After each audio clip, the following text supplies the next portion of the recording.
Have you ever noticed how much we want to feel like we're a good person, even when no one's watching? Or how just one small comment can make us feel proud or ashamed? Welcome to today's talk. I'm going to be your TED speaker, and this version is simplified so it's easy to follow, even if English isn't your first language. Let's explore a surprising idea together that trying too hard to be a good person might actually stop us from becoming better ones. So, a friend of mine was riding in a taxi to the airport the other day. On the way, she started talking with the taxi driver. At one point, he looked at her and said, with complete honesty, "I can tell you are a really good person." Later, when she told me this story, she said she couldn't believe how happy those words made her feel. It meant a lot to her. Now, maybe that seems like a strong reaction to a simple comment from a stranger, but she is not the only one who would feel this way. Many of us care a lot about feeling like a good person and being seen as a good person.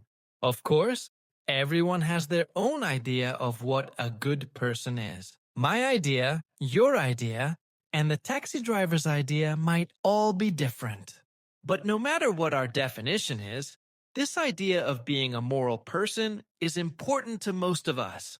So, when someone questions that part of us, for example, when they criticize a joke we made, or point out something we said at work, or even ask about a business expense we made, we often become defensive right away. We might quickly talk about the ways we help others. Maybe we support people from groups that are often left out. Maybe we give money to charity, or we volunteer at nonprofit groups. We do these things not just because they help others, but also because we want to protect our image as a good person. That identity is important to us. We all want to be seen as good, and that's something worth exploring together. And that's exactly why I'm sharing this in easy English. If you're finding this talk helpful, take a second to like the video and hit subscribe. It really supports this kind of content. Alright, now let's take a step further. What if that very desire to be good is actually holding us back? But what if I told you something different? What if I told you that trying too hard to be a good person is actually stopping us from becoming better people? What if I told you that our idea of a good person is so limited that it's actually impossible to fully be one, at least according to science? And what if I told you that becoming a better person starts by letting go of the idea that we must always be a good person? Let me explain this with some science about how the human brain works. Our brains use shortcuts to help us do many things. That means a lot of what your brain is doing is outside of your control or awareness. It's like your brain is working in low power mode, doing things automatically without you noticing. This is the idea behind something called bounded rationality. Bounded rationality is a Nobel Prize-winning idea. It says that our brains have limited memory and limited power to process information. Because of this, our brains need to use shortcuts to get things done. For example, some scientists say that in every moment, about 11 million pieces of information are coming into your brain, but only about 40 of them can be processed with your full attention. So, 11 million pieces of information, and only 40 that you are truly aware of. I mean, has this ever happened to you? Have you ever had a really busy day at work, and then you drive home, but when you get inside your house, you realize you don't even remember the drive? You don't know if you stopped at red lights or went through green lights. You just don't remember. It's like you were driving on autopilot. Or, have you ever opened the fridge to look for the butter, and you were sure there was no butter? But then, a few seconds later, you realize the butter was right in front of you the whole time. These are the funny little oops moments that make us laugh. But actually, they show what happens inside our brain. a brain that has to deal with 11 million pieces of information every second, even though we can only focus on about 40 of them. This is what we mean by the bounded part in bounded rationality. The idea that our minds are limited in what they can handle. This idea of bounded rationality has inspired the work I've done with two researchers, Max Bazerman and Mahzarin Banaji. Together, we've studied something called bounded ethicality. Bounded ethicality is based on the same idea as bounded rationality. Our minds are limited and use shortcuts. But in this case, those shortcuts don't just affect small choices. They affect our ethical or moral decisions. These shortcuts can sometimes lead us to make mistakes without even realizing it. For example, with bounded rationality, maybe our shortcut just affects which cereal we buy in the grocery store, or which product we decide to launch at work. But with bounded ethicality, the same mental shortcuts affect bigger decisions, like who we choose to hire, what kind of jokes we tell, or the way we handle tricky business situations. Let me give you an example of bounded ethicality at work. Unconscious bias. Unconscious bias is when our brain makes quick connections or assumptions without us realizing it. These are shortcuts your brain uses to organize information, and they often happen outside of your awareness. The tricky thing is, they don't always match what you believe or value consciously. Researchers like Nosek, Banaji, and Greenwald have studied this. They looked at data from millions of people, and they found some patterns. For example, most white Americans can more quickly connect the idea of white people with good things than they can connect black people with good things. Also, most men and women are faster at connecting men with science than women with science. This doesn't mean those people are racist or sexist. In fact, many of them have strong beliefs about equality, but it shows that their brain is using shortcuts, and those shortcuts don't always match their true values.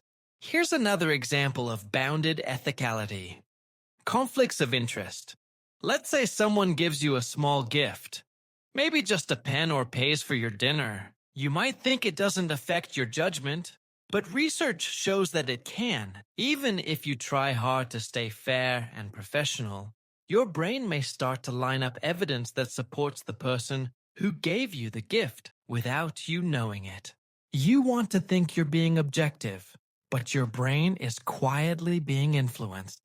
So, bounded ethicality means that even if we care about being good people, we still make mistakes. Mistakes that can hurt others or lead to unfair outcomes. And instead of learning from these mistakes, we often try to explain them away.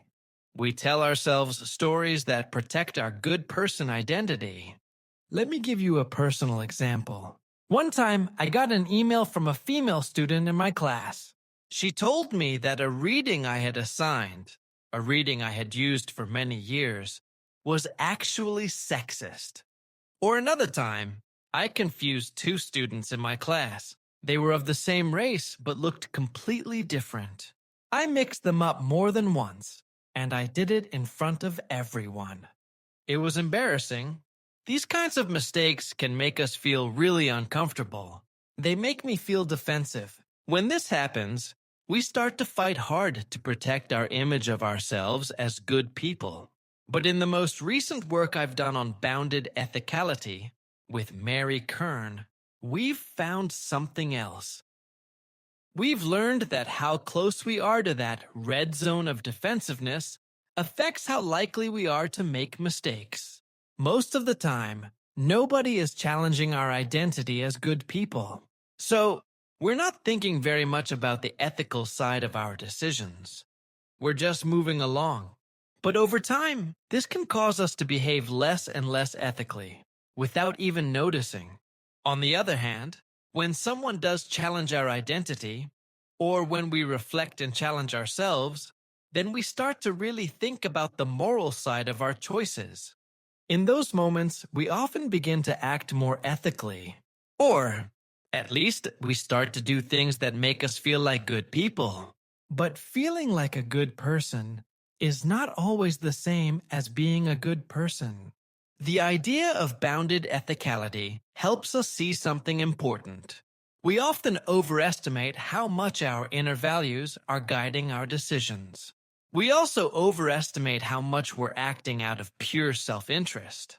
In fact, what really shapes our behavior might be something else. Our need to see ourselves as good people. We spend so much energy trying to protect this image, trying to stay out of the red zone, that we don't give ourselves space to learn from our mistakes and to actually become better people. Maybe the reason we struggle with this is because we expect it to be easy. We often think being a good person is black and white. Either you are a good person or you're not. Either you have integrity or you don't. Either you are racist, sexist, homophobic, or you're not. With this kind of thinking, there's no space to grow or improve. But, interestingly, this isn't how we treat most other parts of life. If you needed to learn accounting, you would take an accounting class. If you became a parent, you'd probably read books, talk to experts, and try to learn from experience. You'd make mistakes, adjust, and get better over time. But when it comes to being a good person, we act like it's something we're just supposed to already know. No training, no learning, no room for growth. We expect ourselves to get it right from the start, every time. So I've been thinking, what if we stop trying to be good people and instead aim to be goodish people? A goodish person still makes mistakes. I know I do, all the time. But a goodish person tries to learn from those mistakes. We expect them, we look for them, we own them, and we understand that some of those mistakes have real consequences, especially when they involve ethics, bias, or inclusion. These mistakes can hurt real people, and as goodish people, we accept that and try to do better. The more I think this way, the better I get at noticing my own mistakes. I don't wait for someone to point them out. I actively try to find them. Of course, sometimes that's uncomfortable. Sometimes it's embarrassing. But in that discomfort, we grow. Just like with anything else we've ever tried to improve in our lives. We need to practice, we need to fail, and we need to keep going. We allow ourselves room to grow in many areas of life, except in this one, where it might actually matter the most. Thanks for joining me today. Remember, we don't have to be perfect. We just have to be willing to learn, to grow, and to try again. If this message spoke to you, give it a like, hit subscribe, and I'll see you next time.